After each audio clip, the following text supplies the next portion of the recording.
with the single file. But you also, if you had a guy that was leading the race, the guy at the back of the race, he might be 3/4 of a lap down with a lot of the single file racing. So with the side by side, you did see a lot more racing on that. And Dale Earnhardt Jr., who was my driver, did have a solid run despite a penalty. And this is about the second or third race that something has cost Dale probably a lot better finish. In fact, if it wasn't for I think the accident that he got caught up in Daytona, he definitely would be in the top 5 in points right now. But a pit road speeding penalty kept Dale Earnhardt Jr. from having a top 10 finish. But he started in, I believe, around 22nd, and for most of the race that I saw him, he usually was around 21st or 20th, as they had a handling problem, and crew chief Steve Letarte had the changes made to the car during the race, so they did do some things to get the car in position to be better. And at the end of the race, it was, as Dale moved up from starting from 22nd and finished 11th.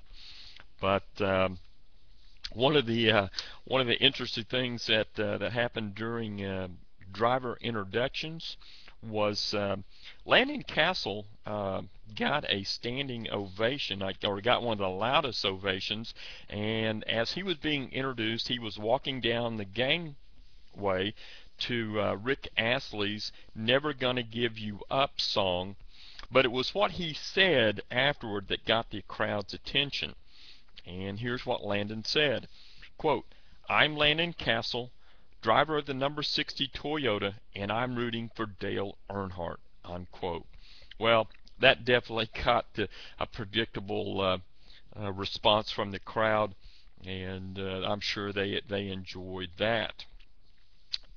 Now the race, like we said earlier, the race had a lot of side-by-side racing. Now that we kind of have the new configuration, or the resurfacing that was done back in 2007, and Bristol will hold 160,000 people. It's one of the top sporting venues in the world, and I believe it's second or third in the United States alone. But as watching the race, I could see a lot of empty seats in the stands, and they're estimating that there was around 120,000 people at that race. I'm not sure there was even quite that many. I'm thinking there was more like 100, but I didn't count the head, so I'm going to leave it up to them. If they say it was 120, it's 120. Kyle Busch said that the old Bristol was the old Bristol. We don't have that anymore, and it made for some interesting moments with guys that would beat and bang a little bit more, rough each other up a little bit more, and maybe. And some of the fans like the old track, Jimmy Johnson said, and from a racer standpoint, we can finally race, and this is a fun place to race at. So I think the drivers really like Bristol, and think they like the way the new setup is on the repavement, and it allows them to do a lot of side-by-side racing. All right, we only have about 12 minutes left in our show. We're going to take a short break, and when we come back, we're going to talk about some of the lap-by-lap that happened at the Jeff Bird 500. We'll talk about the results, the standings, and we'll preview the upcoming Auto Club 400 at Fontana. This is Rob Malone, and you're listening to American Chevy 360 on Blog Talk Radio. We'll be right back.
All right, this is Rob Malone. You're listening to American Chevy 360 on Blog Talk Radio, heard every Thursday at 9 a.m. Central Standard Time, and during the NASCAR season, every Tuesday at 9 a.m. Central Standard Time.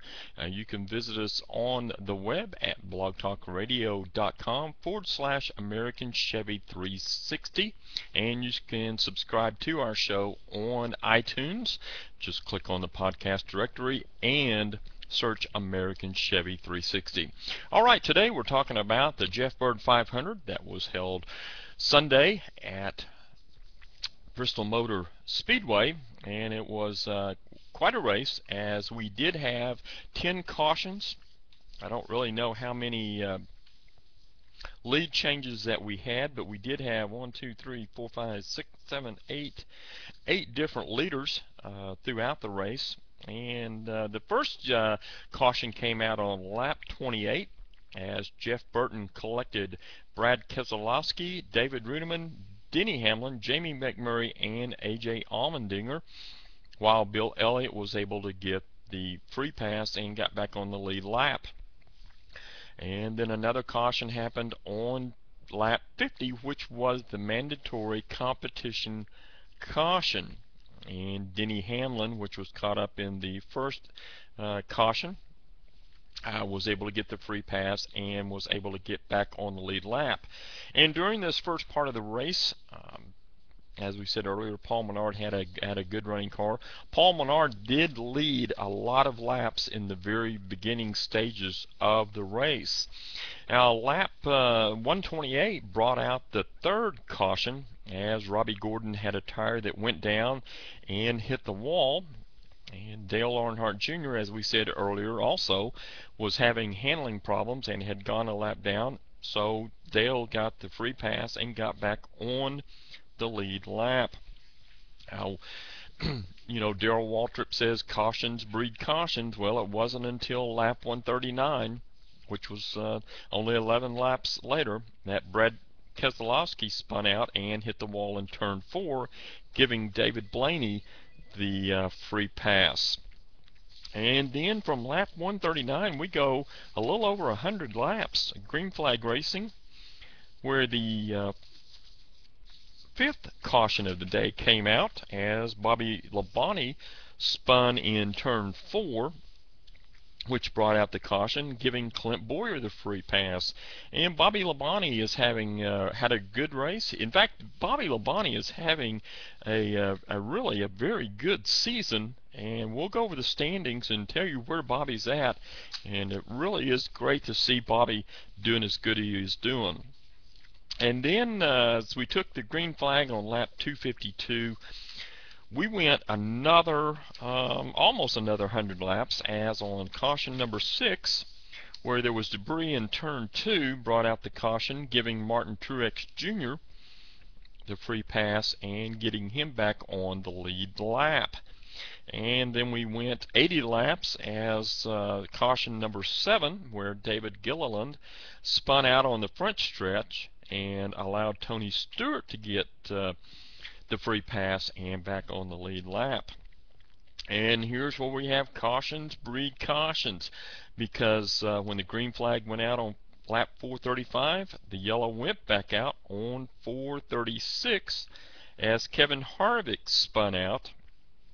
And actually Kevin got spun because Casey Kane got loose, and Harvick let up, and Mark Martin got into the back of Harvick, but he was able to save it, so it was not that bad of a deal. But then we only go, we get back racing on lap 444, and caution comes out on 450 with caution number 9, as Travis Kvapil spun in turn 4, and David Reagan was the lucky dog and got back on the lead lap. And our final caution came on lap 457, as Clint Bowyer's number 33 Chevrolet was smoking, giving Brad Keselowski the free pass and back on the lead lap. And so there's your caution report. And I think Kyle Busch was able to finally pull away from Carl Edwards and Jimmy Johnson on about lap